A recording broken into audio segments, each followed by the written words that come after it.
جديد راح رو دخل رو وصل رو راح رو بابا الثالث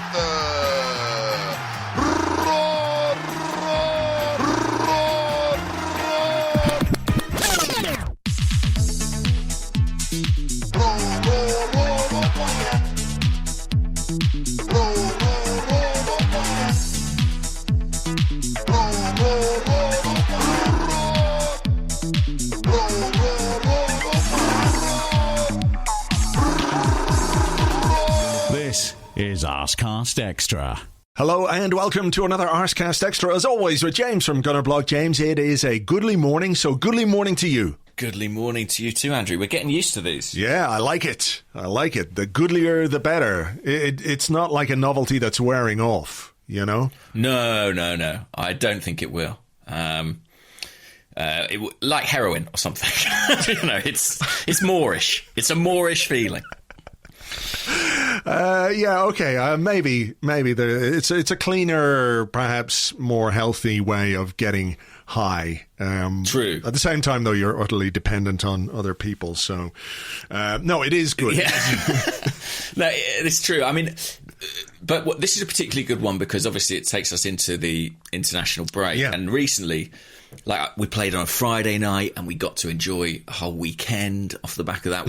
We played Saturday lunchtime, and again, you sort of get a weekend of basking. And these games before the international break are crucial because going into them off a disappointment is such a horrid, flat feeling for a fortnight that I'm very relieved and pleased that we got the win we needed. Yeah, me too. And I think this is quite an interesting game because I think it's one of those where we absolutely deserve to win.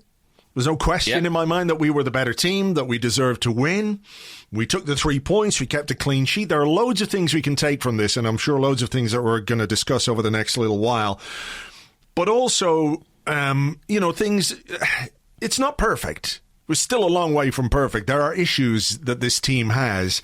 But I think what's good about this is that we can go into this international break. Mikel Arteta can sit down with his staff, look over what we've done in the last few weeks, see the good things, maybe touch on some of the things which aren't quite right as well, but do it in a way which avoids the drama, avoids the spotlight in a way, because we have racked up some points, we've racked up wins, we haven't lost since the opening 3 games of the season. There are loads of things that we can be positive about. And I think when you're trying to assess where you are as a team, what you've got to still do, being able to avoid the crisis management stuff, if you like, is a good thing. You know, I'd like us to keep going because we've got some momentum and the international break perhaps isn't the most helpful one, but maybe there is also a school of thought that says, look, a bit of time to stop, take stock, assess where you are, and then think about how you're going to continue that maybe isn't the worst thing either. No, I mean, arguably an international break saved our season, a couple of months ago. Yeah. In terms of what that enabled Mikel Arteta to do on the training ground, getting a few new players into the team. And that was the start of this 10-game unbeaten run. So, yes, fine-tuning certainly is an ongoing process. This is a work in progress, isn't it, this team? And I think what's pleasing and what's really bringing people together is that they feel like they can see the work that's happening now, and they can see the progress that's being made. But it is an ongoing process, to use everyone's favourite word, and there's still certainly ways in which Arsenal can improve. But like you, I thought this was a game they deserved to win. And my suspicion is on another day, they probably win slightly more comfortably. Yeah, I agree. It's also one of those games where maybe in the not too distant past, they don't win. We don't win. We don't win this game, or we drop points, or we let in a goal, or we don't score the goal that we need. So there are swings and roundabouts to this whole thing. So let's talk about the game, and let's talk about the big team news bit, which was that Thomas Partey was absent. He has a tight groin. We don't know if he's going to go away on international duty, but clearly wasn't risked. I like that Mikel Arteta chose Ainsley Maitland-Niles. Someone made the point on Twitter, actually. I apologise to that person. And we think of Maitland-Niles. Oh, I have it here. It's Adeteo Babarinde, who's at SL33 Nick. And he said, from the starting lineup yesterday, Maitland-Niles at 24 years old was the third oldest player on the pitch. Now, we still think of him as like a fairly young academy graduate, and he is, to some extent. 24 is still relatively young, but what we're seeing from Mikel Arteta is faith being put in players who are of a certain age, where in the past, and I don't think unreasonably, he perhaps has been accused of how do I say this properly, choosing experience rather than youth/potential. You know, there have been team selections. There have been some players who've been involved far too much because of their age. It seems because of their age, not necessarily because of their form or their talent or what they could bring to the team. So he could have chosen Mohamed El Neni yesterday, a safe, experienced option in midfield in a very young team. But he picked Maitland-Niles, and I like that about that team selection, because it tallies with the things that we're encouraged by, the things that we're looking at as positives that have grown over the last, couple of months, are based around these young players, and the manager has lent into that when it comes to replacing one of his key experienced men. Yeah, and I think last season he would pick El Neni in this game, and he did pick El Neni in these kind of games.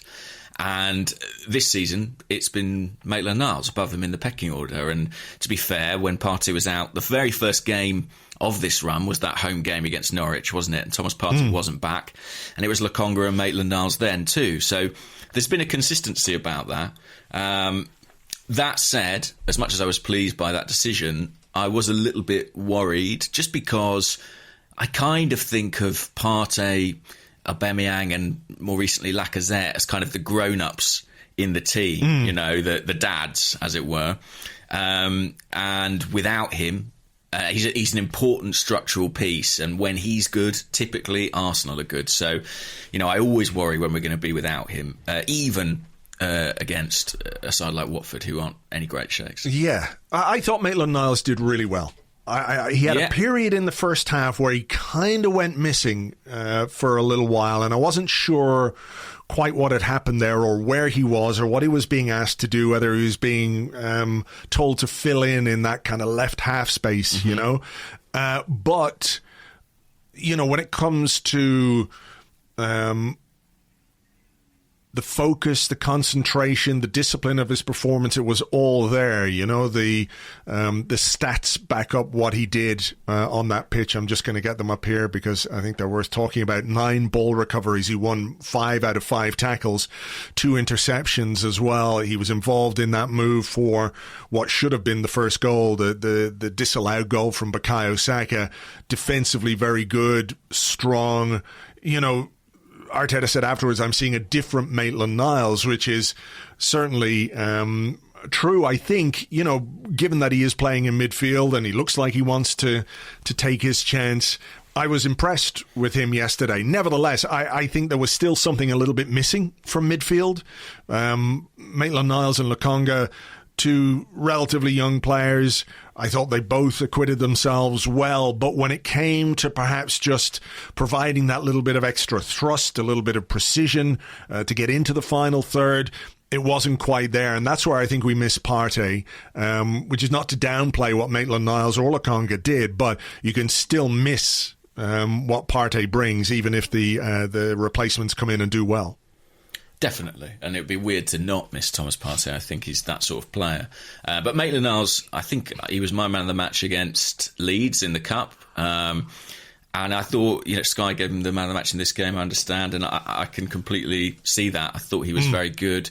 He did do a bit of that dropping into the kind of left half space. That hasn't gone away entirely. I know that we've talked about the central midfielders being closer together, but in the last game, Lokonga was doing bits of that against Leicester, and yesterday it was Maitland-Niles. I don't think there's quite as much emphasis on it, but it's still there.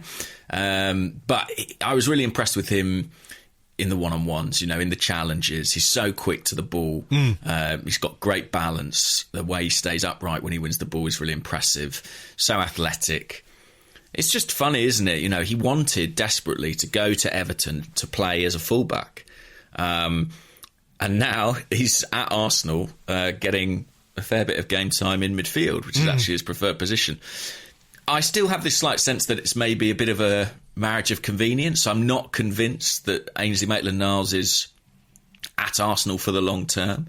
But I think what he's doing is really important, especially when you bear in mind the African Cup of Nations. And I think that's the reason he's still at the club, because Arsenal have seen that coming and know they need bodies. They need people in central midfield at that time. And in that respect, this was a really good performance. But I think you're right, they did miss Partey. It was a different test for Arsenal because, we've played a lot of teams who've pressed us really high. You think of Leicester, Brighton, doubtless there are others, and we've had to, and to a certain extent, been able to play through them. We've all talked about eye-catching passes from Aaron Ramsdale and things like that. That wasn't really on in this game because Watford sat off. And I thought that was where we missed Partey, just having someone to find those gaps, because it wasn't always easy. No, it wasn't. And I felt at times like maybe we needed another passer on the pitch, somebody like Martin Odegaard who, has the ability and the craft to make the passes. Lacazette again worked really hard, but he only made 12 passes in his entire 70 minutes on the pitch, so for all that he can bring, and I don't think anyone in this team wins free kicks the way Lacazette wins free kicks because of the way he puts himself about. It's a useful thing to have. But just the way that Watford were set up, I thought maybe Odegaard in this game might have been a better option from the start, and then you can bring on Lacazette as and when you need him. As it turned out, though, Lacazette was obviously involved in a couple of really big moments. There was the disallowed goal where he tried to lob the keeper. That should be an Aubameyang goal. And it was quite funny. It was quite funny to see the reaction on Twitter when the goal was ruled out for offside. And a lot of people were like, well, how is it offside? The defender's there. The defender's right there. I mean, look, he's like miles onside. And everyone is just so conditioned to the idea that the goalkeeper is going to be on his line that they forget there's got to be two players. So the goalkeeper's on his line. There's the defender. Nobody really noticed the fact that the goalkeeper was ahead of the ball. But I mean, remember, these Arsenal fans were reared watching David Ospina, a goalkeeper who would frequently stand behind his own line. So that may have been playing into their thing. Maybe so. But look, that was a poor touch from Aubameyang, because if he'd just taken it down and slotted it home, as he should have, a player of his quality should be able to do, that's 1-0 Arsenal. Yeah. I was at the other end and I celebrated that goal very heartily before it was somewhat embarrassingly chalked up. And I couldn't see the position of the goalkeeper from where I stood. It was just a sort of crowd of bodies. But I have to say that what was interesting, and this was a sort of recurrent theme for me in the game, is that I really feared actually for this team when that goal was disallowed, because recently we've talked about how important the early goals have been and the way they've enabled us to sustain or at least capitalise on early momentum. And when that was disallowed, I thought, we might be in trouble here. And I thought the crowd might go a bit quiet, but it was really noticeable to me. I don't think they did. Not round me. Did it seem like they did on TV? It seemed a bit on TV like it was flat. There was a flatness, not necessarily to the game itself. It was a little bit flat. We weren't quite as effervescent as we have been in the opening stages. And I know what you're saying. Like, I was both fearing this and also kind of interested to see what would happen, same. Curious. It could be just whoever was the director on Sky. Because the last few games, maybe the early goals, they really do ramp up the atmosphere, and there's a sort of you know what I'm trying to say here? Celebratory. Yes, that's the word. Atmosphere, and people are singing and happy and comfortable and confident because of the position that we're in a game. And when it's still 0-0 and you miss a chance and you have a goal disallowed, you miss a penalty, you can sort of feel the nerves a little bit. So it did seem a little bit flatter on TV, but, you were there. It certainly wasn't Villa. Villa, and it certainly wasn't Spurs, you know, in terms of atmosphere. But it was more that, you know, I've been part of some Arsenal crowds in recent years that have been pretty antsy at times. And I didn't get that sense. You know, it wasn't like a misplaced pass was producing groans and people throwing their arms up in the air around me, at any rate. That was, and I thought to myself, well, that's, I guess, what a good run does. You know, it provides a degree of assurance. And I'll come back to it when we get to the penalty, because there was a particular instance around the penalty that okay, well, let's talk about the penalty. I mean, I don't want to dwell too much on this, but I'm still slightly flummoxed this morning as to how Danny Rose went through that entire game without being booked. There was a challenge on Saka where he went in with a high foot. There was a really, really deliberate trip on, I can't remember who it was he fouled, but, you know, some of the yellow cards that he gave, there was one to Lokonga, there was one to one of the I think it could have been Sissoko. It was a really, really, I mean, it was a foul, but it wasn't a yellow card. You know what I mean? Some of the yellow cards he was handing out to players on both sides yesterday were, I don't know. You need a little bit of physical contact in the game. You can't just dish out yellow cards willy-nilly for those kind of fouls, in my opinion. But then Danny Rose did things much worse. I mean, the one on Lacazette, I was in mind of Martin Keown on Ruud van Nistelrooy. That is verging on violent conduct, the way he came in there and the way he held his arm out and made sure that his arm made contact with Lacazette. And even then, the referee was like, not sure about giving this penalty, until I'm sure somebody just said in his ear, you better point to the fucking spot quick, because you're going to look like a fucking idiot if you don't. Yeah, I mean, I was grateful for Danny Rose's ineptitude in that moment. But yeah, I agree. I can't believe he survived without getting booked, especially because Bukayo Saka, I thought, really had the better of him on that flank, unsurprisingly. So yeah, I don't know. I mean, there were a couple of Arsenal bookings I thought were fair enough. I mean, there was one for Tomiyasu, I think, where he tripped a guy on the break. The thing is, the Arsenal ones were to stop counter-attacks in a very clear way, whereas I think the Watford ones, their greatest crime was sort of repeat offences. I mean, the guy who eventually got sent off, I don't know how many fouls he committed in the game, but it felt like, a dozen. So yeah, that was a bit curious, but I liked... Lacazette, it's an interesting one. He didn't make many passes, didn't have a huge contribution on the ball, but I do think a lot of what he brings to the team is this ability to go into collisions and win fouls, like you say. And he is a little bit, I guess, a bit shithousey, really, of the Arsenal players. It's almost like he's sort of turned 30 and he's thought, right, my physical gifts may be leaving me, but I can still contribute here. And there's a canniness about the way he's operating. I mean, when we get to our goal, I think he's involved in taking the throw-in, which, is its own story.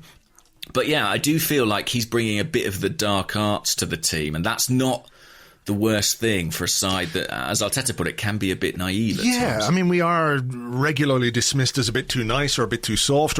Naive is one way of putting it. Immature, another way, perhaps. So yeah, I know exactly what you're saying about Lacazette. There is something that you can't really measure it with stats.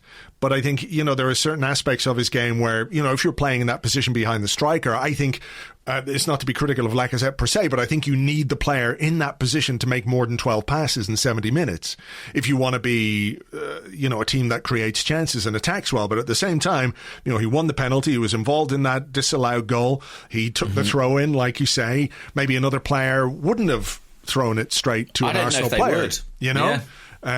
Like, would Tomiyasu have done it? He seems like a very nice, polite young man who understands the conventions of the game. He might well have just thrown it back to Watford, whereas Lacazette was like, fuck it. So, yeah. So, what were you going to tell me about the penalty? Just that. We'll talk about the penalty itself, but just that when Aubameyang missed it, it was very noticeable and very audible that almost immediately the fans were singing his name, and I think there would have been times last season where that wouldn't have happened, and where there would have been more kind of opprobrium around a second consecutive missed penalty in home games.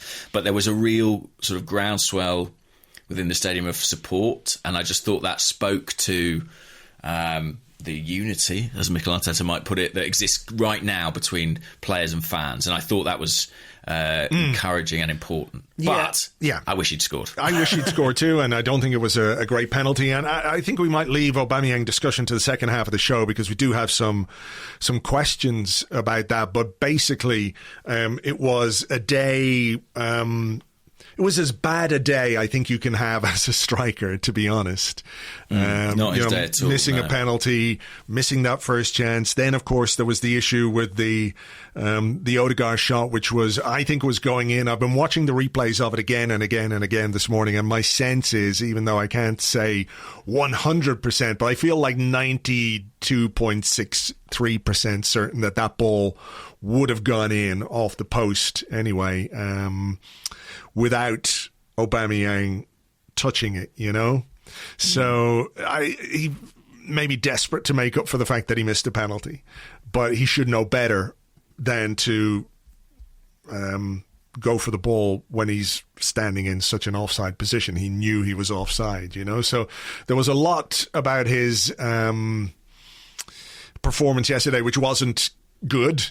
I thought, at the very least, though, he worked hard. I thought he worked hard. I don't think he was he has found wanting. Really. Yeah, you know, and there was one late on, and I'm sure we'll talk about this spell of the game when it was 1-0, and when, not that we were hanging on or anything like that, but towards the final stages of the game, where I think we allowed Watford a little bit too much possession and territory. There was one moment when Watford had a shot, and the man who got back to block the follow-up inside the D was Aubameyang. I think he got fouled in the process. So I had no issues with the way that he worked, but clearly at the other end of the pitch, where we know he's capable of a lot better, he was not at the races. No, he wasn't. And like you say, a few people have asked questions about his performance and his standing more generally, so we'll deal with that in more depth then. But I just think this was one of those days where kind of, everything that went wrong for him could really. So look, the goal, you know what? Were you aware inside the ground at the time, were you aware that there was an element of contentiousness to this? In terms of the convention not being followed, because I wasn't. Yeah. I didn't notice. I thought that maybe there was some focus on the Maitland-Niles collision with Sissoko, which, I think is 50-50. If it had been given a free kick, I don't know that you could argue too much about it, But the whole putting the ball out of play thing just completely passed me by. I actually did notice it in the moment, and I have to say I forgot it as soon as the ball hit the back of the net. So I hadn't connected those two incidents in my mind, because I remember Danny Rose putting the ball out and feeling like it was unnecessary. I remember thinking and it was a real sort of cheek as well. Like he did. I think he quite deliberately put it out near his own goal because he was thinking, well, they won't play on from here. Do you know what I mean? Like, if he boots it up to the halfway line, I think the accepted convention is Arsenal can just take the throw in. But by just playing it out wherever he was, 10 yards from his own goal line, he kind of put a moral quandary in Arsenal's hands. But I remember, I think there were 2 or 3 incidents similar to that in the build-up to it, and there was a kind of mounting frustration among the fans and certainly among the players. And I remember sort of inwardly or possibly outwardly applauding when Lacazette went over and quickly took the throw on. I felt it was kind of just desserts, really, for Watford. Sure, but how would, being honest, how would you feel if it was the other way around? Like, would you? I would want them ball banned for life. Yeah, of course. I'm exactly the same. I'm not going to be hypocritical about this, because I think I would be. Look, I think you could look at your own player and say, don't do that. And if there's not one lesson, but one of the lessons that Mikel Arteta can take from this game is, if we're in a similar position, do not do what Danny Rose did. Because let's be honest, it's now fucking open season on Arsenal in similar situation. Like, nobody will say, well, we're following your lead, basically. We're doing what you did, so tough shit. I think I would be annoyed if it was the other way around, but I'm not annoyed or I'm not worried at all about Watford or how they react to it. Look, they played a very physical game yesterday. They left a few on some of our players. I think they had 19 fouls to our 6. So their strategy, which was not necessarily like super dangerously physical, but it was physical. It was designed to stop momentum. It was designed to sort of halt us when we were trying to build momentum, and it was quite deliberate. So, look, I've got no sympathy whatsoever for them, but I think it's something that Mikel Arteta needs to hammer home to his players, because when it happens again, or if it happens again, or if we're the Watford in the next scenario, we're not getting any sympathy from anybody, you know? No, true. I mean, like I say, it was slightly strange for Rose to put it out where he did, because even if we just sort of throw it back to Watford, they're still penned very deep in their own territory. I think, honestly, he did that thinking, well, they'll now just stand off and sort of, observe the etiquette. But I didn't mind it at all from Arsenal, I have to say. And if that player was an Arsenal player and he was really hurt, really injured, then I think I would have strong objections. But I just don't believe that was the case. And in that instance, my sympathy, even to our own team, I think would be limited. It's very clear what they were trying to do, and Arsenal punished them for it. And I don't know if you saw, but Kanu himself was actually in attendance yesterday.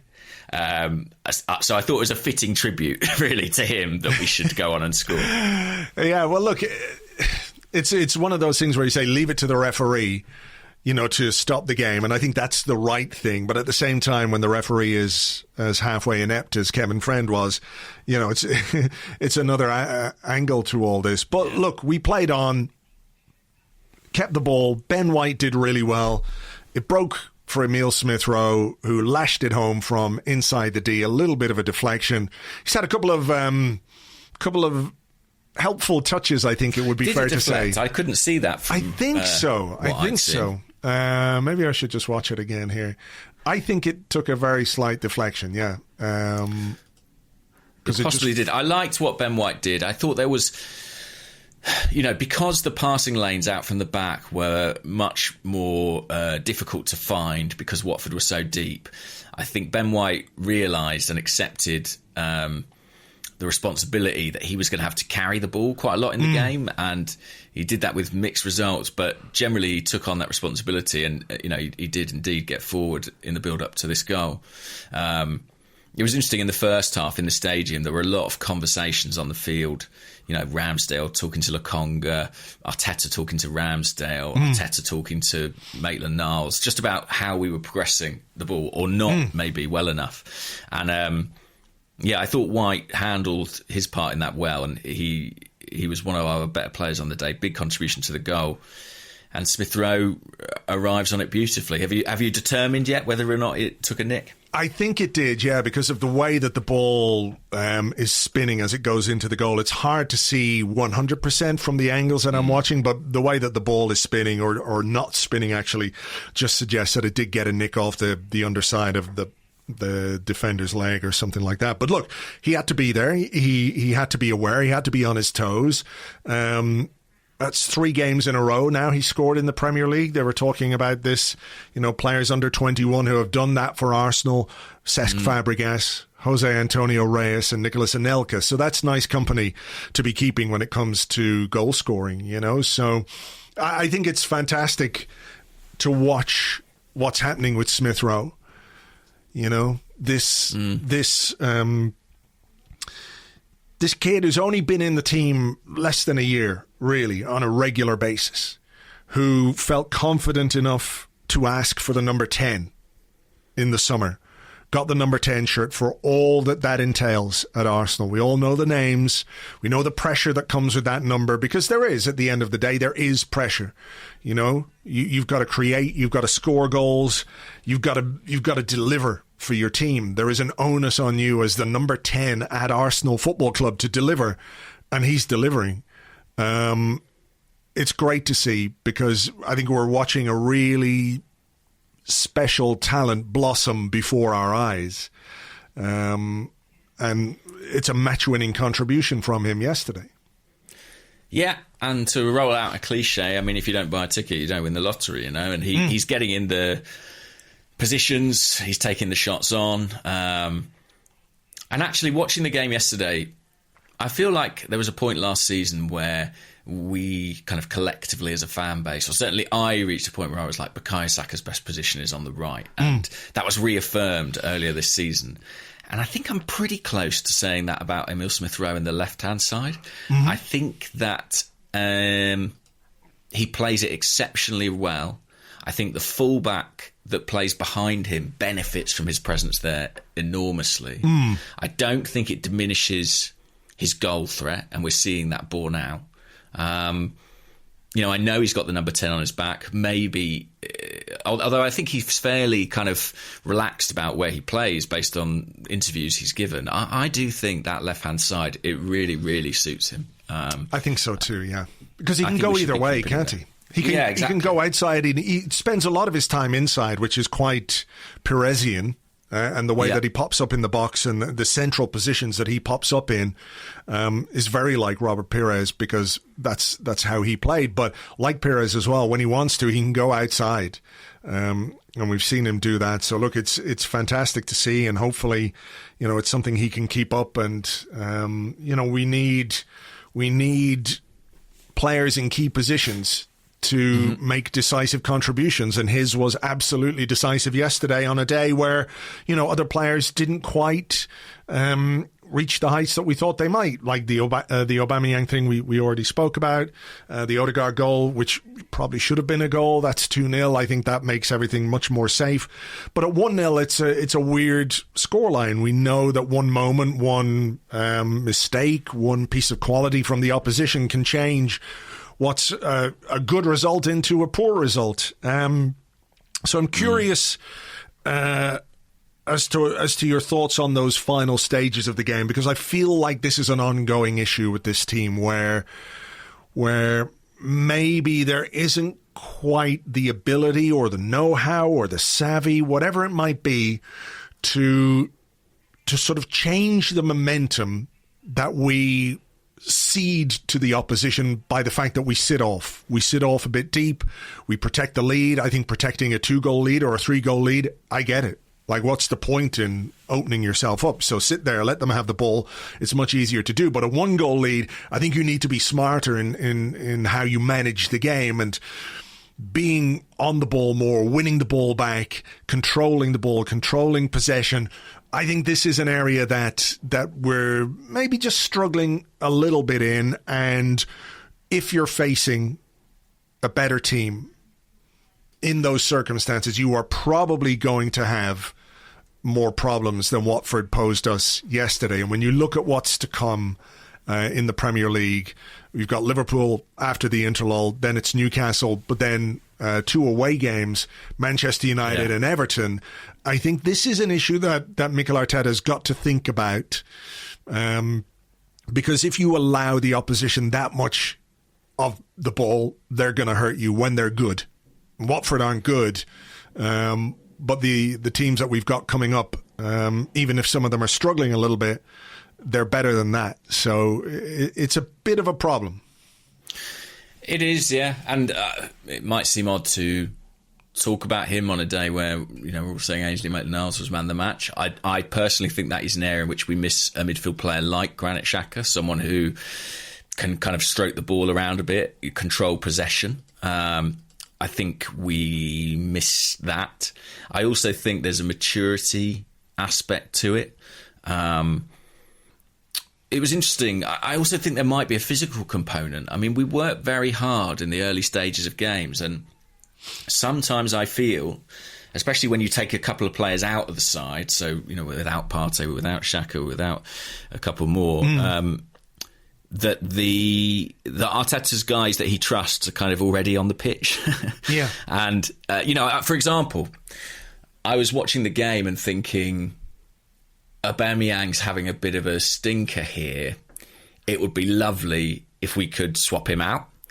But when you start with Aubameyang and Lacazette, and Lacazette's probably coming off after about an hour, you're limited in terms of what you then have on the bench. Eddie Nketiah, I think, was on the bench yesterday.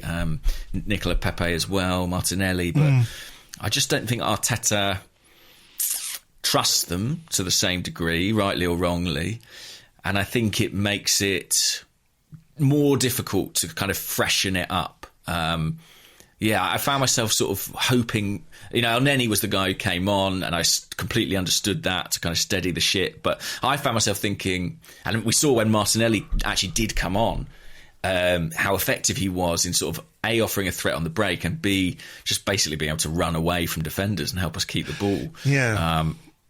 I wondered if that might have come earlier, but I'm not sure that the degree of trust is there in some of the other options. And to be honest, I have a degree of sympathy with that. Yeah, no, I get it. I do see that. And if you're looking for ball security, I suppose Elneny is the obvious choice, even though it was, 5 minutes from the end when he came on.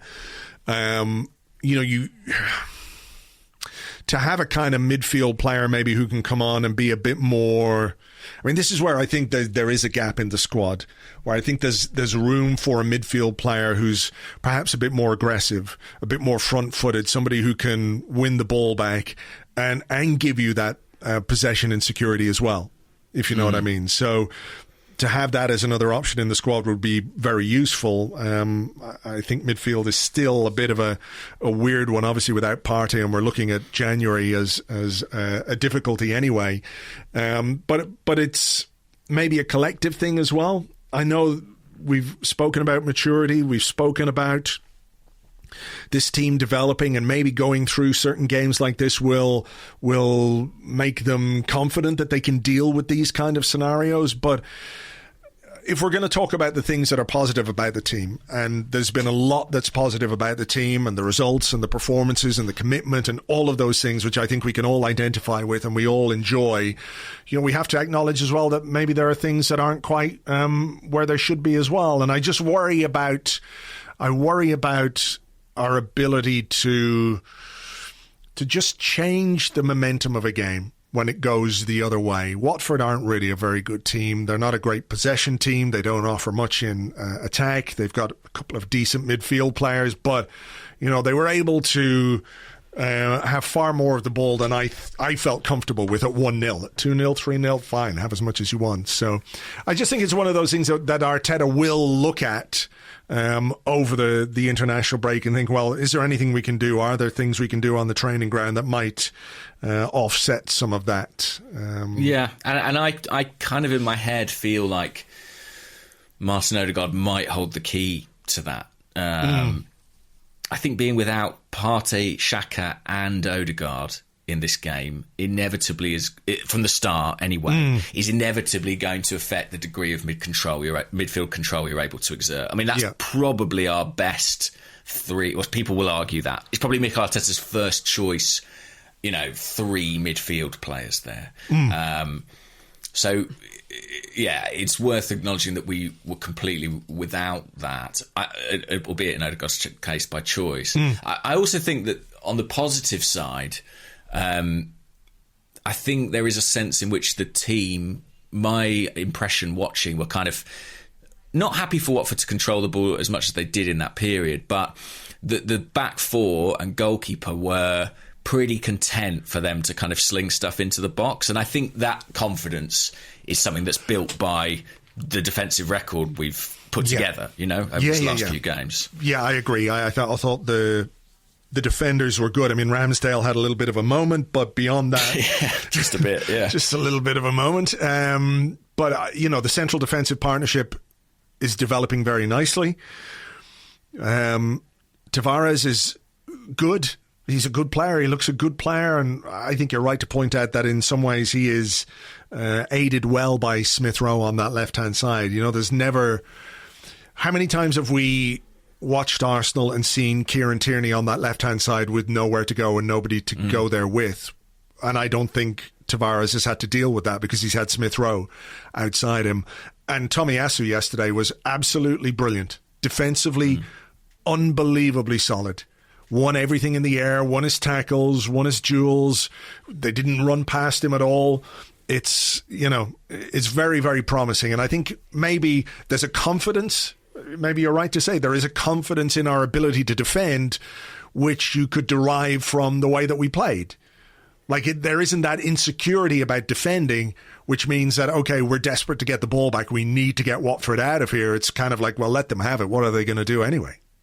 Yeah, and, any successful season will always have a good few of these narrow 1-0 victories in it. I was reflecting on the Invincible season because I watched a preview of the Arsene Wenger documentary. And, we forget in the sort of mists of time how many and how tight some of those wins are and how you do have to rely on your backline. I thought Tomiyasu was very good as well, especially because I am right in saying he was on a booking, I think, for quite a long period in the game. Is that right? Tomiyasu, yeah. When did he get booked? Was it first half? Chasing somebody back. And I slightly worried about him at that point and thought, this is going to be a significant test for him. And he just managed it impeccably. I also think... Same with Sambi, in fairness. He got a fairly early booking. Yeah. And I think Watford do have threat on the break. I mean, Josh King tore Everton apart. He's a bit of a handful. He's very, very quick. Ismail Assar. I'm just laughing. I'm remembering the sort of double team moment when King was there with Ben White and Gabriel. And I think Gabriel, one of those where it looks like an accidental collision, but you just put yourself in the way as a central defender.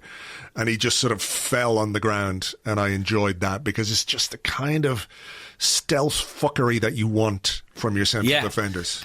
And I thought Gabriel sent out a real message early on. There was one ball into the channel with King where he just went in and kind of monstered him, and then another one with Sarr, who has really hurt us in the past when he was playing in France, played very well against us, and he just went shoulder to shoulder with him and showed him who was boss. I thought Tavares dealt with Sarr brilliantly, one of the most athletic players in the Premier League, Sarr, really, in terms of speed, height, power, dribbling ability as well.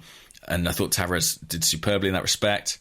I had a huge heart-in-mouth moment when I've only just seen the TV coverage of Aaron Ramsdale coming charging out of goal, and it's actually it looks even worse on that because I think they're on a close-up of Ben White, and then he just appears in the frame. And it's what the hell's going on? But it's interesting. I was thinking about it afterwards, and I was like, well, that's a mistake Bernd Leno probably wouldn't make, and I think that speaks to the good points about Leno in terms of his, he's more conservative in some of his judgments. But Ramsdale is someone, for better and worse, who makes a lot of positive choices within games.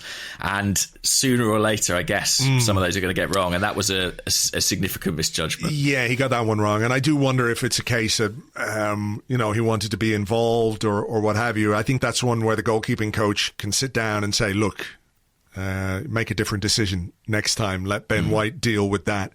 Because, it could really have been costly. But I think it would need to be a pretty special finish, to be fair, I think. But Kanu would have scored it. Kanu would have scored it. He would have been up there in the stands, raging that. He's earned the bit of luck or whatever you want to call it. To be honest, Ramsdale. Yes, and I thought he did the fundamentals well in the game. But yes, I mean, we got away with one there for sure. Right. Well, look. I mean, anything else on the game itself? Just 20 points from our last 8 games. We're in 5th place in the Premier League. It's a lot better than it was. Plenty still to do.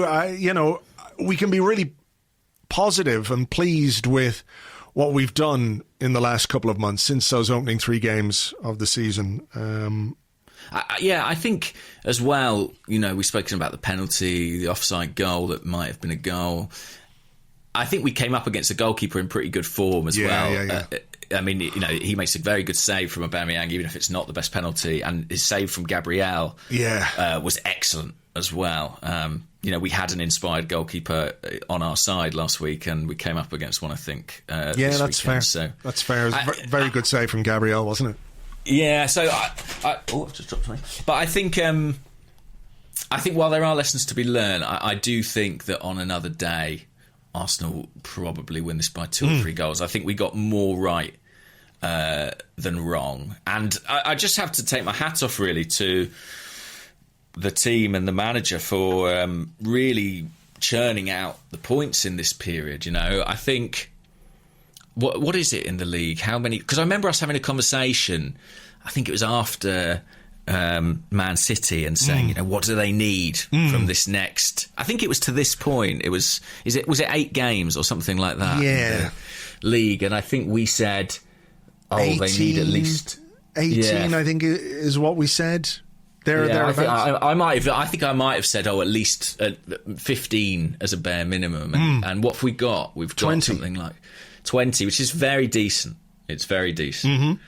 Might have been more. I think really we should have probably beaten Crystal Palace if we'd played to our potential. But tough games on the horizon too. I mean, we couldn't be going into a slightly more daunting one. I don't think there are many harder away fixtures than Anfield and Everton and Manchester United not far away too. So I think it was really important that we got a decent return from this run of games, and we have done that. And we have done that. So it's something to build on and something we can be positive about. And like I said at the start, we can go into this international break and we can look at the things that we've done well and say, okay, let's keep doing that, and look at the things where we need to improve, and do that with the comfort of this 20-point, whatever you want to call it. What is it? A safety net? It's not a safety net, but we've got those points on the board, and I feel like it's easier to try and find solutions when you're not super focused on a load of other things that are going wrong. We still need to be a bit more creative. We still need to score more goals. We need to be a bit more in control in key periods of games, but hopefully those things will come. And also Liverpool lost.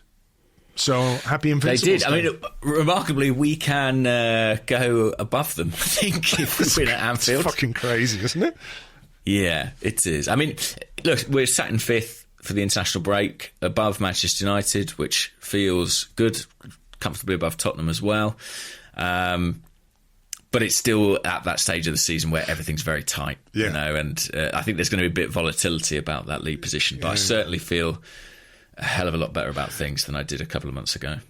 Do you think Antonio Conte was the saddest man in the world after Man United got beaten in the derby? Do you think he just went, oh, fuck, what the... Oh. If only I just waited. Yeah, I mean, he only took an 18-month contract, right? So I wonder if in the back of his mind he's like, maybe something good's going to come up. Is it like when you buy a washing machine? You get this 2-week grace period where you can just say, nah. If you return it within 28 days. Yeah. If you return your Tottenham contract within 28 days. I don't know. I mean, by the way... Ainsley Maitland-Niles, we gave him man of the match. I forgot to say in the build-up to the penalty, what an ingenious pass he played off the outside of his right boot. Do you remember that one? The shot he had that just flew into the air, but dropped in the right place. I guess when you're having a good day, things like that go your way. All right. Well, look, we've got plenty more to discuss in part 2. We will do that. We'll take a break and we'll come back with your questions and more right after this.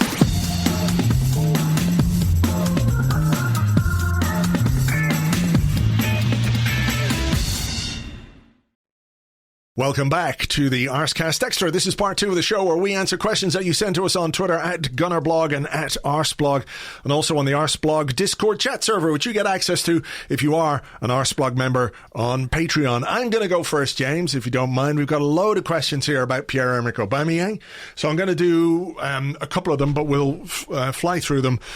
True Story, who's at True Story number 4 on Twitter, says, gents, Aubameyang, just a stinky day at the office, or is this lack of finishing decision-making under pressure a true indicator of decline? Harsh, I know. And if you're concerned, what is the solution to more goals this season? I assume he means for Aubameyang. Well, I have to be honest and say I think this is just a bad day at the office. I think there's a broader underlying decline? Almost certainly. It would be weird if there wasn't. He's getting older and aspects of his game will suffer. But I think this was an afternoon where things just didn't go right for him. I think that in recent weeks his improved work rate and commitment, as Arteta's pointed out publicly, has been a big part in our upturn. He has been scoring goals at a substantially better rate than last season too. Personally, I am prepared to sort of write this one off as just a day where things didn't go right for him, and they sort of piled up on top of each other. You know, to what extent was him reaching out to stab home that goal when he was in offside position related to the fact he'd already missed that penalty? I suspect there is a relationship there. So I guess broadly, yes, Aubameyang is in decline because he's mortal. But I still think he's got a big part to play between now and the end of the season, and I think he'll have many better days than this. What about you? Yeah, I think mostly it was just a bad day at the office. Mostly, you know, he just had a really, really, really bad game. I liked this question. Where was it? Why can't I ever find anything, James? God damn it. Oh yeah, Pulse fan, who's at Pulse_fan, says, has Aubameyang created a new phenomena, the anti-hat trick? And what would be considered the perfect anti-hat trick? I guess, you know, missing a penalty, clearing one off the line a la Nicholas Bentner that time, and, you know, something else, heading one over. At least he didn't nod one into his own net like he did against Burnley last season. Yeah. But yeah, not his day. But I think he's been significantly better this season than last. And I think a lot of that's due to what's going on around him, but I also think he looks re-energised and committed. I think we all kind of, as a fan base, acknowledge that striker is going to be a focus for Arsenal in the forthcoming transfer windows. It has to be, right, for the evolution of this team. But this was just really one of those days for Oba. It really was. Let me ask you this, because a lot of people are talking about the penalty miss. Yeah. And there's a stat, he's missed 4 of 13 in the Premier League, 4 of the 13 penalties that he has taken for Arsenal. So Joe, who's at Red and White 11, says, it seems Aubameyang needs to come off penalties for the foreseeable future. Lacazette is the clear choice to take them, but he's not a guaranteed starter and set to leave. Who do we have in the team who could do it in the long term? Is this a trait to be considered in a new signing? And there was also one on the Discord as well. Let's see. Under Freddie said, should we not trust the players to decide their own penalty takers? None of the other players were even discussing taking it over Aubameyang, so it must not be an issue to them, and they see him as the best one. I mean, yeah, Arteta said that they're his if he wants them, essentially. And you'd imagine he will want to keep taking them because they add to his goal tally. I'm a bit surprised that Lacazette hasn't really got a look in on either of the last two, but he has been the man fouled in each of the last two. That's true. And actually, I had a correspondence from somebody after the last one, which basically said, yes, Lacazette was offered the penalty. That's right, yeah. But didn't take it. And I wonder yesterday, let me see here, it was, I can't remember. Oh, yeah, it was Jamie Fulker, who's at JF Doodles on Twitter, who told me that about the previous penalty. I wonder what would be the school of thought if, having been clotheslined by Danny Rose, a slightly woozy Lacazette takes a penalty. Yeah, exactly. People will be saying, well, that's the stupidest thing I've ever seen. So sure, I can understand. And Aubameyang wants to get back on the horse as well. Do you know what I mean? He probably wanted to put that miss out of his mind. He's not a brilliant penalty taker in the fashion of, say, Robin van Persie, who I thought was exceptional. So have we got another one of those in the squad? I don't know. I mean, Lacazette and Pepe have very good penalty records. Pepe's good. Yeah, they're not always guaranteed to be on the field for different reasons. We had Ainsley Maitland-Niles, of course, yesterday, who's looked pretty decent when called upon in shootouts. I said this in my post-match video, but if I was Bukayo Saka or Emile Smith Rowe, I'd be practicing my penalties pretty hard, because I do think, whether Aubameyang keeps it until he leaves or whatever, that spot is going to be up for grabs in the next few seasons, and that could be another 5 goals on your tally. It's very, very worthwhile for a player. I don't doubt they've got the kind of technical ability. So, well, they're taking the set pieces, pretty much all of them, aren't they? And very well. I thought again we looked a threat corners from and the free corners. kicks. Yeah.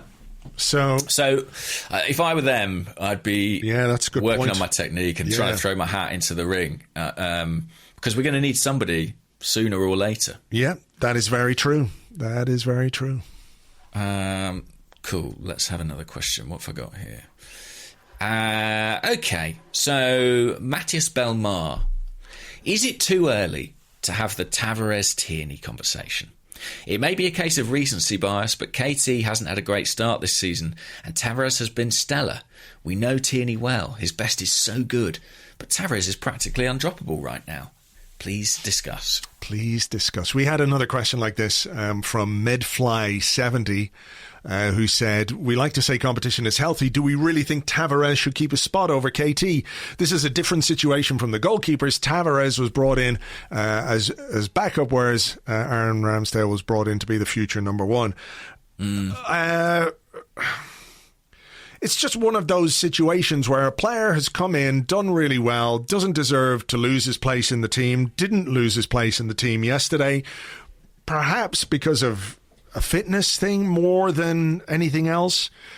But I think Tierney will get his place back for the Liverpool game, assuming that nothing happens to him. We'll on see international duty, with Scotland, because it wasn't long ago we were talking about Kieran Tierney being one of those first name on the team sheet players for Arsenal. I fully accept, and I think everyone can see that he hasn't had the best season so far. He hasn't been anywhere near his best. Maybe there are some underlying reasons for that we're not aware of. But I feel like he is the senior man. It'd be like, I guess, the equivalent of Martinelli coming in and scoring a few goals when Aubameyang was out. I still get the sense that Aubameyang would get the nod if he was fit. Do you know what I mean? Because of that seniority, because of that. I'm not saying that's the right thing or the wrong thing. I'm just saying that's what would happen. And I feel that's where we are with Tierney and Tavares. But look, there's loads to like about him. He's so impressive physically. He gets up and down. He can come inside, which I don't think we see a great deal of from Tierney. Tierney's very much a push and run down the outside kind of fullback, whereas Tavares comes in and drives in field. Yeah. He's a bit more comfortable on his right foot. So I just feel like Tierney would be in Arteta's first 11 and will be when he's fit again. But it's great that we have someone like Tavares who can fill in, who can deputise, who can push Tierney as well. I think it's a healthy situation. I don't think it's an unhealthy situation at all. There will come a point maybe where it can get a little bit like that, where you've got two players of similar quality, but I don't know that we've seen enough yet from Tavares to say that he is he's quite there yet. It's a very, very encouraging start to his Arsenal career, but it's only a few games, and we've seen Tierney for a couple of years now be one of our better players, our most consistent players, and I think that stands for something. Yeah, and we're hoping to get to a place where we have more fixtures, right? Where we have midweek games and we require that degree of rotation, and it's looking like these two could share that. But I think Tierney will come back in for Liverpool. I think that the international break sort of arrives at the right time in that respect. You know, we were kind of in the midst of a series of games. Tavares did brilliantly in them, but international break is always a bit of a reset point. And I think Tierney will come back into the side. I think you want a meritocracy, but there is always a hierarchy as well within squads. And Tierney's one of Arteta's guys. You know, he's one of his absolute lieutenants, and I think he'll pick him. And I hope we see him. Respond. Who knows? You know, motivated, pushed, and produce something like his best. That's how you want competition to work for you. And in fairness, that's how competition has worked in other areas of the squad. You know, if you think of how Lacazette's come in and the impact he's made, and Bern Leno keeping Aaron Ramsdale on his toes. And, I do think that can be valuable. So I think Tavares has done brilliantly. I think he's exceeded all expectations. But I still think Tierney will get the nod. And I think in Arteta's position, I would probably do the same thing. Speaking of Tavares, Tom M., who's at Tom_Muraket says, how good was Nuno Tavares' knee slide for the Smith Rowe goal? Can't remember the last time I've seen the technique executed so well. It was like a slide and a turn, and it was top class sliding. Yeah, he's quite the acrobat. There was the moment in the second half where he got brought down in the edge of the box and basically performed a full 360 flip in the air. I was a little bit worried about him. But yeah, listen, knee slides, I think all Arsenal fans are slightly traumatised by knee slides ever since Patrick Vieira injuring himself. But it was an impressive one. And actually, there was a lovely celebration after the first goal between Smith Rowe and Saka that we'll never see the light of day, where they kind of... what were they doing? Reclining, I guess, on the Emirates turf. It was a nice shot. Sadly, will fade into obscurity. It's one of those where when the goal is disallowed, it's like, oh, shit. I actually was very much that guy in the stadium, because I'm sat on the aisle and the ball hit the net from Saka, and I ran down the aisle and, saw my cousins and was like high-fiving, slaps on the back. And I turned around, it'd been disallowed, and I just looked like this lunatic celebrating alone. But, it happens. It happens to the best of us. If it can happen to Smith Rowe and Saka, it can happen to me. But sure I've really enjoyed watching Tavares. How can you not? I mean, he plays with such ebullience, and, he's great fun. He's just a really fun footballer to watch. Yeah, he's been a very good addition to the squad. So... it's pleasing as part of this work that we did during the summer and all the rest of it, that the guys who are coming in are really making a difference to the way the team plays and the way that we feel about the team, and most importantly, the results that we're achieving. So, given that, let me ask you this, because we've had a few questions about the interview Josh Kroenke did with Sky. So on the Discord... Aaron Sidwell says, is it too early to look at the KSE ownership in a different light? KSE through Josh have shown a willingness to communicate more since 2018, and now a more sensible long-term strategy, with Arsenal at the top of the net spend in Europe when it comes to squad investment this season, as well as spending some fucking money. They also seem to have placed people in key positions at the club who have a deep and meaningful relationship with the team and fans prior to their arrival. In short, they've shown that, though mistakes have been made, they're learning from them. What more should a club expect from the ownership? And there was another one here from Twitter, from Ratan Postwala, who's at Ratan Postwala. He says, this might be an unpopular opinion, but I was fairly pleased with Josh Kroenke's recent interview with Sky. Not sure if he's genuinely evolving, or if this is yet another facet of the club's very apparent PR masterclass this season, or both. Your thoughts, please. Well, I always have to tread carefully with this because it's such an emotive subject. I feel like I'm going to get people angry whatever I say. But number one, Josh Kroenke is a good talker. And he always has been. And I think that the club maybe should have made more use of that, to be honest. I think he might have been able to put out some fires for them. But I also think fans are smart enough to recognise that actions and words are distinct. And there have been times in the past where he said things very eloquently and charmingly and seemingly sensibly, but they haven't always been matched by actions, and results. But I do I am of a more sympathetic disposition towards the ownership than many, because I think that their case is essentially we've only owned the club since 2018. Now, a lot of people will take issue with that because Stan Kroenke's been majority shareholder for a long time. And I don't doubt that there are definitely mistakes that were made in that period. But I do think that since 2018, there's been a more positive degree of involvement and direction. I still think that the Super League was such a transgression that I don't think this owner is ever really going to win fans back. Like, I think that was such a clear... it flew in the face of what so many supporters, including myself, value about this club and English football, that I just don't know how feasible it is to kind of turn that tide of opinion. But am I encouraged by what I'm seeing now? Cautiously, yes. Cautiously, yes, because there has been investment, and for the first time in a while, the investment feels like considered investment, sensible investment that has real strategy underpinning it. Who knows where that leads, and who?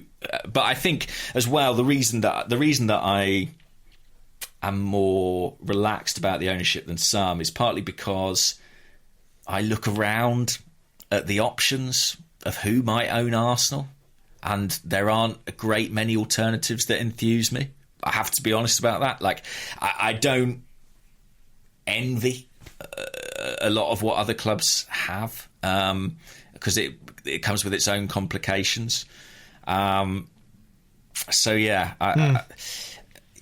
but equally, I know that for some people, everything KSE represents is kind of anathema to what they like about Arsenal. So it's a very complicated one. In short, do I think it's good that Josh Kroenke is addressing issues publicly, speaking publicly about his involvement in the club? Yes, I think we've asked for that. We can't then throw it back in their face when it actually happens. Do I think it's good that he seems to be a bit more involved day to day? Certainly more involved than his father was, I think, almost at any point in their sort of majority ownership of the club. Yes, I think that is probably a good thing. So, baby steps. But like I say, so much was damaged. I mean, I was at the Kroenke out protests after the Super League, protesting. I couldn't have been more vehemently opposed. And I do think that it was such a traumatic thing for an already difficult relationship between owner and club that these are baby steps towards some kind of reconciliation, but only that. What do you think? I watched the 25 minutes. There's a 25-minute interview with Jeff Shreves on Sky. Yeah.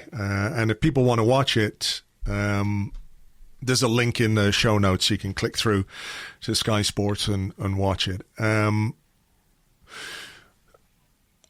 I think you're right to say that if we had issues with Silent Stan and a lack of communication and all of those things, it is a positive thing that Josh, who is clearly now the face of KSE, he is, when I say Arsenal is his club, I obviously don't mean it's his club because our club, etc., etc. You know what I mean? I'm just saying that he is the KSE guy in charge. He's, certainly, he's running the show, if you know what I mean, from an ownership perspective, right? So if he's present and if he's visible and if he's involved, all of the things that we suspected Stan wasn't. I mean, he appears to be interested, which we definitely never got the sense from Stan that he was. You know what I mean? Those are positive things. And I'm not going to take issue with the ownership addressing a key aspect of their ownership that we had problems with, right? So that's good. The interview itself, he is a good talker. He's a good communicator. I think the questions that were put to him were good as well. There wasn't any sugarcoating some of the issues where Jeff Shreves talked about the Super League being the nadir of the relationship, and basically pushed Josh Kroenke into saying, look, I can't argue with that, because it was. I still feel like certain aspects of it are a bit hard to take. Like he said at one point, something along the lines of, I only really consider from 2018 onwards our ownership. And that's just bullshit. You know, that's nonsense. KSE have been in basically control of the club for a lot longer than that. They have been the drivers of, they've owned most of the shares. They didn't own 100% of the shares, but they own most of the shares. Usmanov owned some, but couldn't do anything. So KSE could do what they wanted. It wasn't like there was somebody else there who was blocking anything that they wanted to do. I realize that there are aspects of not being 100% owners, which make a difference. When you do own something completely, it does change things. But the idea that they could only really be considered owners since 2018 is just wrong. You know, I don't buy into that, and I don't necessarily appreciate the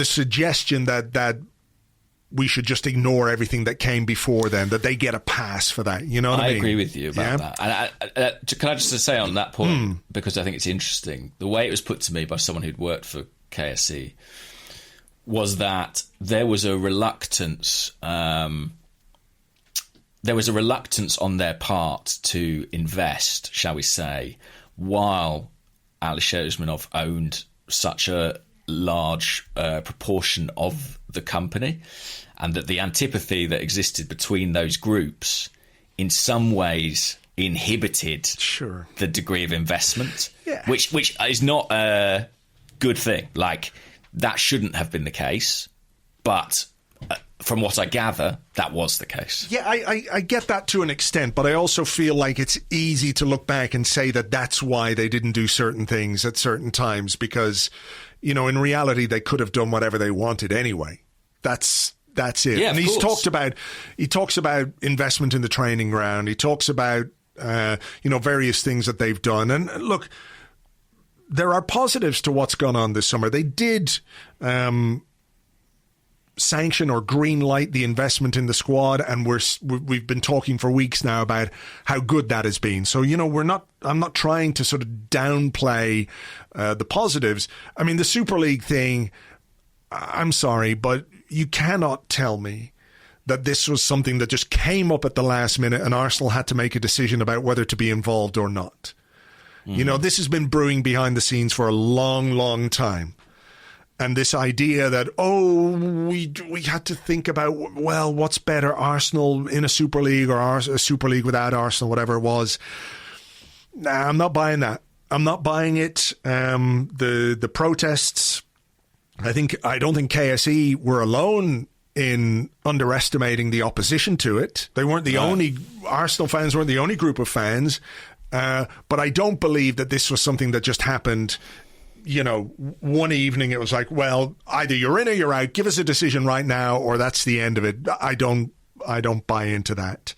And I also just wonder if some of what's going on at the club from a strategic point of view, how much does that have to do with KSE? I mean, obviously they sign off on everything. They're the owners. If you want to spend money, they've got to give you the money to spend. If you want to do this, they've got to give you the approval to do it, you know? But it really feels to me like this is a strategy that hasn't necessarily come from board level as much as it's come from, let's say, the manager, which has then been implemented by, like, do you think this idea of buying young players and putting them in place is a KSE thing, or a strategy that perhaps has been cooked up between the manager, maybe Edu, you know, to rebuild, to actually say, look, we're in a position where the only option we have is to do a proper rebuild, and this is how you do a proper rebuild. I'm not sure I buy into their role in this beyond the role of facilitators of a plan, rather than the being the what you call it, the originators of the plan, instigators. Well, I've said many times I don't believe it's a kind of Mikel Arteta strategy. I think the decision was taken more broadly than that, based on a lot of different factors. I basically think managers do prefer experienced players, and he's shown us a year before when he pushed so hard for the signing of Willian. Maybe lessons were learnt a little bit from that, but I think that this was a club decision. Do I think it came from Josh Kroenke's brain? Probably not. Almost certainly not. Although people who follow their franchises in America tell me that this idea of a young coach with young players sprinkled with some big stars is not unfamiliar in other KSE teams, particularly in basketball. Did reference that. I don't know. He did reference that. I honestly don't know. Yeah, I don't know if that's true or not, unfortunately. But yeah, I think the problem with KSE has always been, I've always said, I think KSE are good owners if they have the right people running the club. That's my basic position, is that they have significant financial resource. They don't get overly involved. They don't. They're not a destabilising influence, but they are dependent upon the people they put in position to run the club. And there was a period in time when that was Arsene Wenger and Ivan Gazidis, and they trusted them implicitly, maybe trusted them too much or too long. Then we had this huge turnover in executives where clearly decisions were made that were wrong about people who were appointed. Now, we've got this Edu and Arteta axis, and at the moment their stock is good. 6 months ago, 12 months ago, it wasn't. So,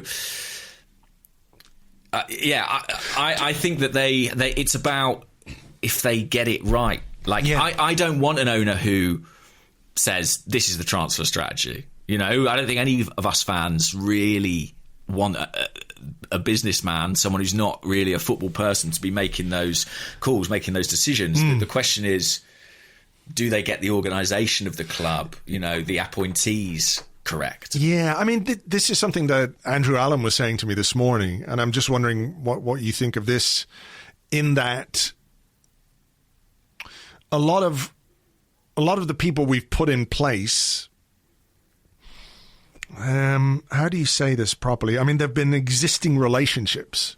You know what I mean? So Arteta, former player, former captain, earmarked for quite a while as a coach. Edu has got a track record and a history with the club. Tim Lewis has come in, but he was basically Kroenke's lawyer. I know Richard Garlick has come in, and he's maybe a bit of an external appointment, and that addition of football knowledge and football expertise to that executive committee is a good one, I think. But do you worry maybe that the processes aren't necessarily there? I mean, maybe we haven't had an example of it yet, but a classic one is when Gazidis left, and KSE, rather than go through a procedure of, well, who is the best person that we can find for the job, simply said, well, you're there, Raul, you do it. Maybe based on the recommendation of Gazidis, where perhaps best practices when it comes to filling key positions. I know football is a bit of a weird industry in that way, that there is an element of, well, right place, right time for a lot of people. Who you know. But maybe that's still an element of what we do and how we do it that could be improved. I think that's almost certainly the case. And, if they have stumbled upon a structure that seems to be productive and working well now, they have done so as much by accident as design. I don't think it was ever the grand plan to not have Raul there. I think things have fallen out in this way, and fortunately, those executives have forged a coherent relationship that at the moment we think looks all right. But I don't think you can say it's by design. And that's that's sport and that's life. That's business more generally. I don't think Mikel Arteta ever planned for Emile Smith Rowe to step into the team last Christmas and become one of our most important players. Sometimes you land upon something. And maybe KSE have done that to an extent. Although a lot of people would still dispute that. I know, it's not like there's uniformity of opinion about Arteta and Edu. I think that my encouragement is just that. It is, like I say, some positive signs, but we are talking about being only a few months on from, as Jeff Shreves put it, the nadir of the relationship between the club and between the fans and the owners. So probably the only way was up.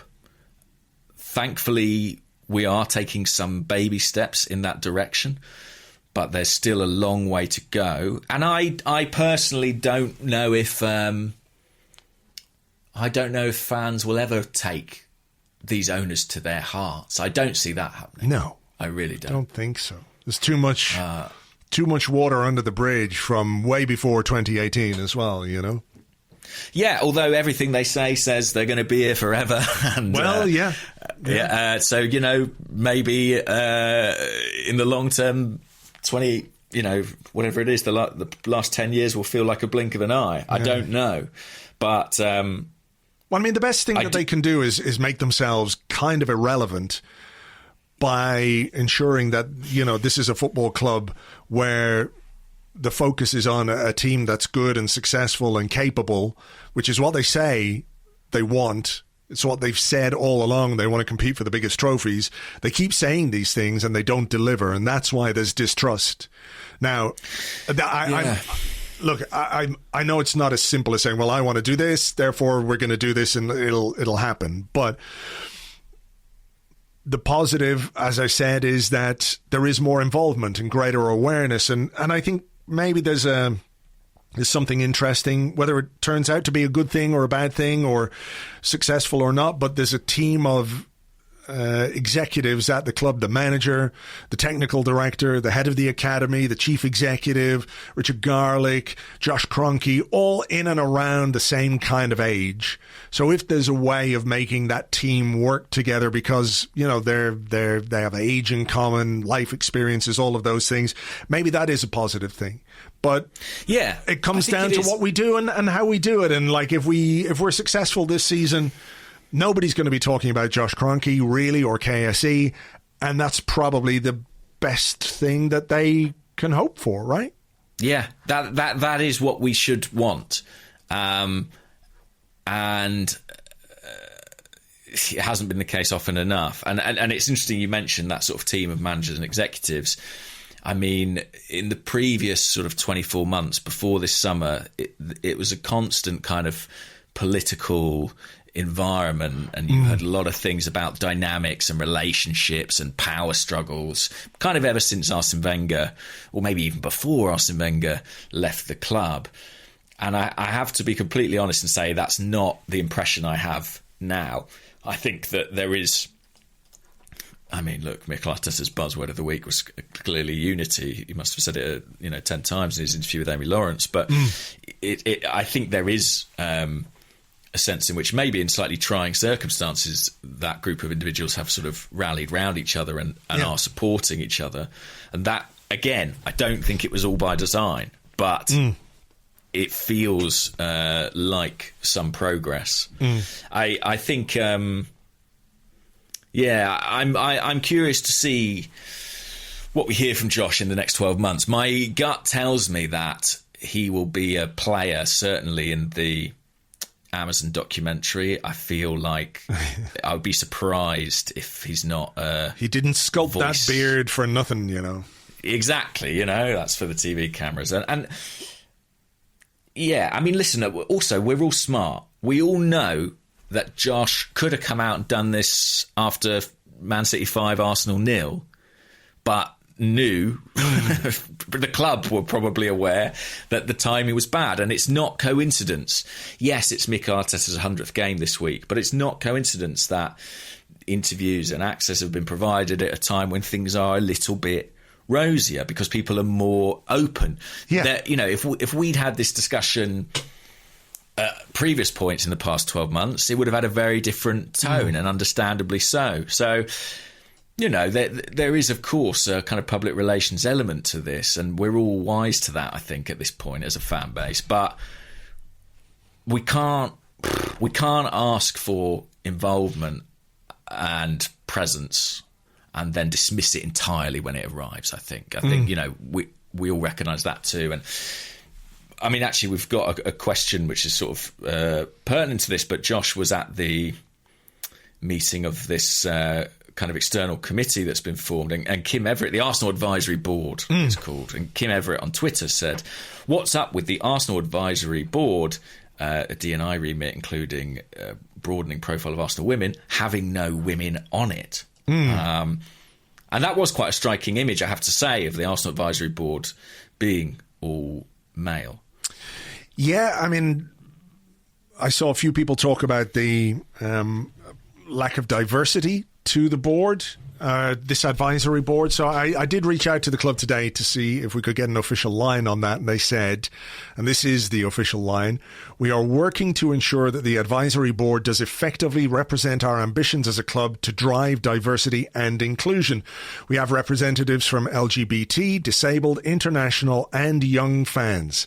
They were appointed through elections and nominated by their respective supporter groups." So there is, maybe an onus on some of those groups to put forward women for certain roles. I did ask if there might be scope for a dedicated female representative for issues regarding the women's team, which, I don't want to pigeonhole anything there, because you don't necessarily have to be a woman or a man to be interested in the women's team or the men's team, as we know. But they said they still have some things to work through in that regard. So, look, it's a good thing that this advisory board is there.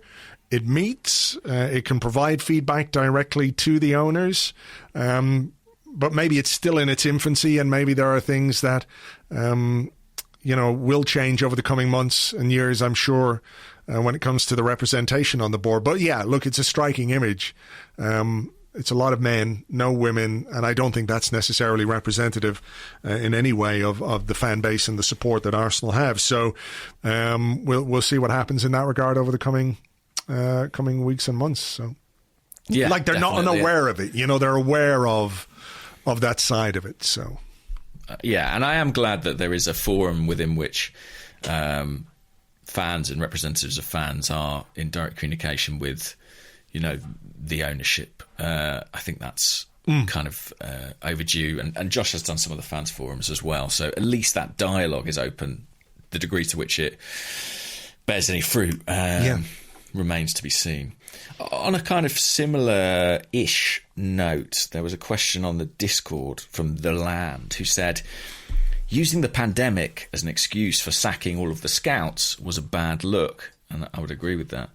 But was the sacking of all the scouts a good thing? Our recruitment had been ranging from bad to disastrous for several years. And whoever the new guys are, I like what they've done so far.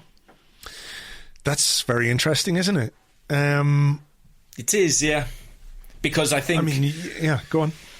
Well, I just think when Arsenal dismissed a very well-respected infrastructure, almost in its entirety, of scouts, at the position the club was in, it was open to ridicule. And I do understand completely the reasons for that. But the recruitment that we've done since...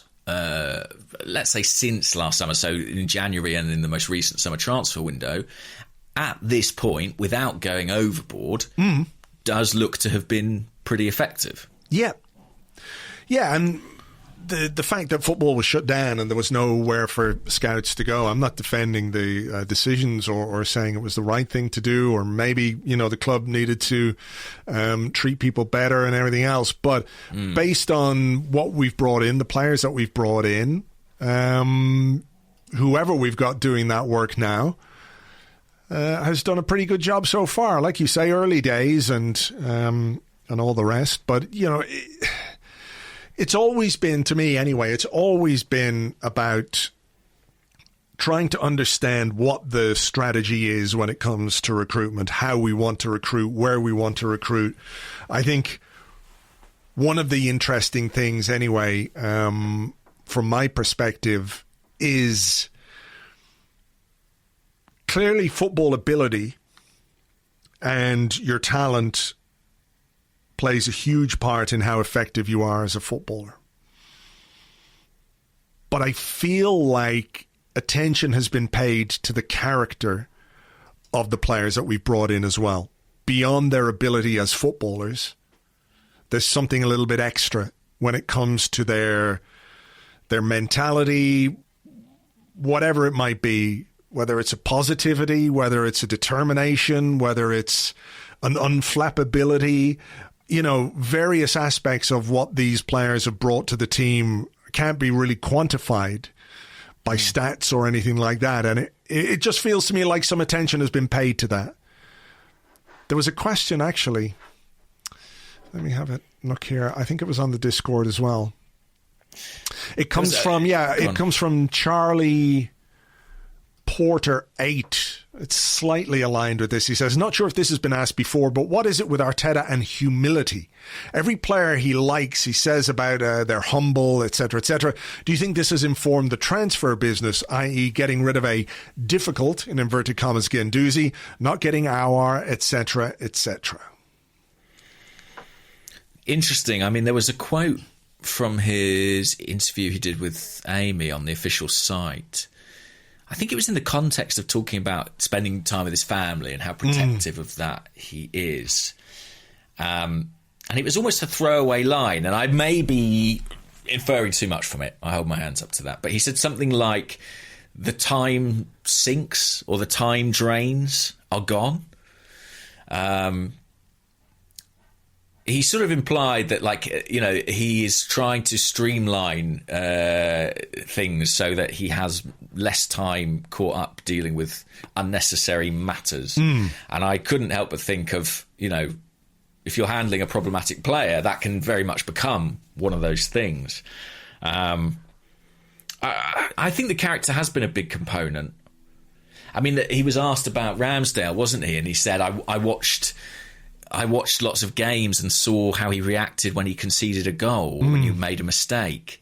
And you'd imagine if he's doing that for a goalkeeper, he's probably doing that with the outfield players too. For sure, yeah.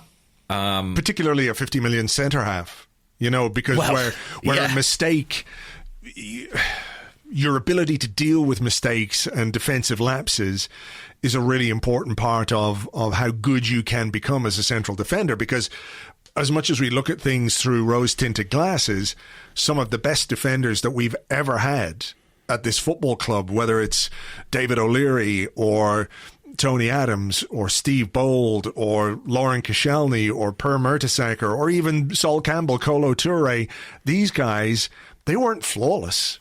They weren't flawless, but mistakes didn't destroy them, whereas you can think of central defenders who've come, obviously been talented, young players who had potential and maybe could have gone on to become top-class central defenders, didn't have that ability to deal with mistakes. It got to them. It got to the soul of their defensive psyche, and they couldn't cope with that. So I think that's... I think that has been a factor, and I agree that they all seem quite strong characters. I think the recruitment thing is fascinating. I mean, I think as fans, what we really want to see is a coherent logic, and sometimes the signing won't work out. If Tomiyasu had turned up and had been on a run of bad form and not met the level, I think there would be frustration, but that would be offset by the fact that, but we understand why they did the deal. We could see that theoretically he fit the system, he was the right age, he was a sensible price. All those things are sort of in the positive column. So even if it doesn't pan out as anticipated, at least we understand why, and at least we can sort of, make a clear logical case for the decisions that have been taken. It's an interesting area, and one in which is developing, because Arsenal, you might have seen headlines over the summer. They've added more scouts back into the team now, so that is a team that is small but growing. And, you know, there's a relationship, obviously, between recruitment and the coaching staff. You know, I think Edu and his department will have opinions on players, and Arteta and his coaches will have their own. And I think clearly what has to happen is they find, or try to find, consensus across that. And so far that seems to have been quite a healthy debate with some good results. So I'm encouraged again, but also very mindful that the next few windows for this team also feel pretty significant. Yeah. Speaking of which, let's finish on a highly speculative transfer story, because we haven't had one of those for a while. Josh, who's at Josh Robinson 87, says, Di Marzio broke the news that we are close to striking a deal for Dusan Vlahovic. Would you welcome this addition, and what makes him the greatest striker the world has ever seen if he joins us? So again, it's hard to know exactly how much veracity there is to reports of our interest or closeness to a deal or anything like that. But a 21-year-old striker who's a real physical presence, what is he, about 6'3", something like that? He's a big guy. It does make some sense when we think about the evolution of this team and the kind of striker maybe that Mikel Arteta ideally wants in his team, because I think you said it before that some kind of Lacazette-Aubameyang hybrid is probably what he wants from his centre forward. Whether Vlahovic is exactly that, I don't know, but it's an interesting link, isn't it? It is, yeah, and I think we'll hear about other centre forwards, you know, related to Arsenal over the next few months, probably leading into next summer. I don't know how close this one is. I don't get the impression from what I'm hearing that it is especially close. I think Vlahovic is a player, his contract's up in 2023, and so far he has given no indication that he wants to sign a new one. I think Fiorentina recognise they're going to have to sell him, and I think there will be a bit of a public auction probably for his services. I would not be remotely surprised if Arsenal were in the mix, just because he's a very good player and they need a centre forward. But I don't think they'll be alone. I think there'll be big teams, other big teams in England and big teams in Italy as well across that situation. And it might suit Fiorentina for there to be lots of public interested parties when it comes to driving up that price. But I do think that Arsenal will sign a centre forward next summer, and I think it could be in that sort of price bracket. I really do. I think if you look at the level of investment we saw this summer, and you think about the fact that hopefully there won't be as much, such a scale of work to undertake next summer, I think there could be substantial resource to divert into a centre forward, especially if we can supplement that with European football as well. That would throw another few million in the pot. So yeah, I think Arsenal will buy a striker next summer, and I think it will be, you know, for a fee north of 50 million quid. Wow. Definitely. Bit of a, obviously connection between Fiorentina and Arsenal at the moment as well because of Lucas Torreira. So whether that has any part to play in this, I don't know. He's doing quite well from what I gather. Just getting more football than he did at Atletico Madrid anyway, so pleased for him in that regard. Couldn't be hard, in fairness. Okay. No. All right, look, we had better leave it there. We've been going a while, so as ever, thank you very much indeed, guys, for being here. Lots of stuff to come. We're going to do some Patreon stuff this week as well, so if you fancy, patreon.com/Arseblog. As ever, thank you for listening, downloading, and all the rest, and we will catch you on the next one. Bye-bye.